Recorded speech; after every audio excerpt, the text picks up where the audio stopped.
호의 길이와 넓이인데 부채꼴의 호의 길이와 넓이를 하기 전에 우리는 이제 원주율 그리고 원주, 원의 넓이에 대해서 초등학교 때 했던 거 다시 한번 해볼게. 우리가 원주율이라고 하는 거는 뭘 뜻하냐면 결론만 얘기하면 항상 어떻다? 일정하다야. 어떤 원이든 원의 지름분의 지름의 길이분의 원의 둘레의 길이. 그래서 어떠한 원이든 원의 둘레의 길이를 원의 지름의 길이로 나누면 항상 일정하대. 그게 우리는 3.14 1592 이렇게 되는 순환하지 않는 무한소수야. 아직도 계산하고 있더래. 그래서 우선 초등학교 때는 원주율 사용해라. 그럼 3.14를 사용하거나 3.1을 사용하거나 3을 사용하는 경우도 있었잖아. 중학교 때는 이 원주율을 숫자를 사용하지 않고 어차피 순환하지 않는 무한소수 계속 반복이 아니지 반복되지 않는 저 끝을 모르잖아. 그래서 파이라고 하는 문자를 사용을 할 거래. 괜찮아요?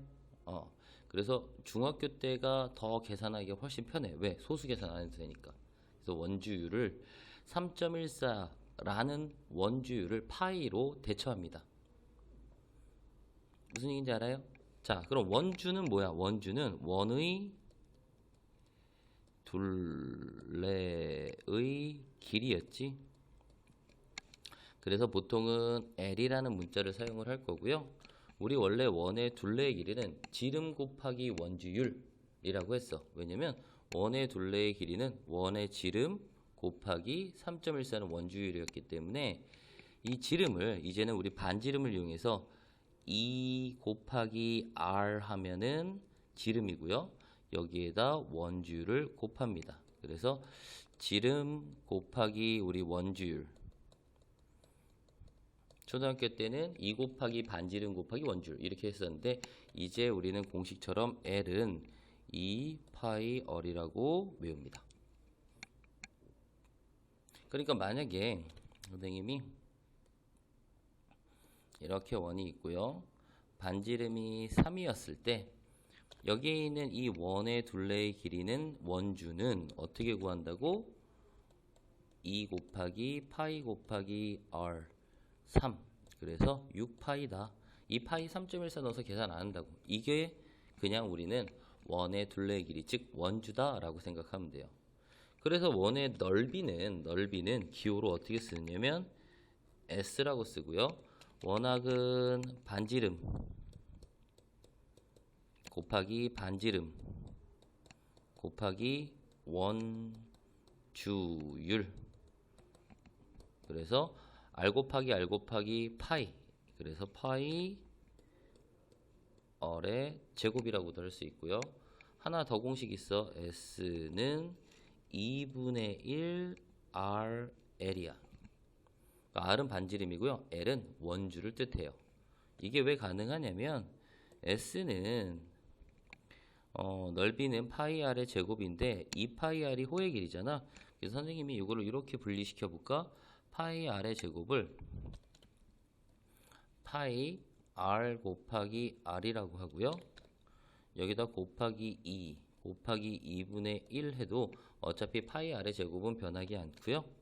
이 2파이 R이라는 게 결국은 뭐냐? 호의 길이 L이야. 그래서 2분의 1 RL 이렇게 공식이 있는 거야. 그럼 만약에 자 볼게. 우리가 원의 넓이를 구하라 라고 하면 이 공식에다가 넓이 S는 파이 곱하기 반지름의 제곱이니까 9파이 이렇게 해줘도 되고요. 혹은 2분의 1 곱하기 반지름 곱하기 얼마? 호의 길이인 원주인 6파이. 그래도 결과는 9파이로 어떻다? 같다라는 거야. 그래서 우리가 보통 원의 넓이 공식은 두 가지다 라고 생각하고 문제를 풀어주면 되겠지. 자, 예를 들어서 한번 문제 풀어볼게. 만약에 지금처럼 색칠한 부분의 넓이를 구하라 라는 문제가 있어. 그럼 이 색칠한 부분의 넓이는 커다란 원의 넓이에서 조그만 두 원의 넓이를 뭐 해주면 되겠다? 빼주면 되겠다라는 거죠. 그래서 이 전체를 보자.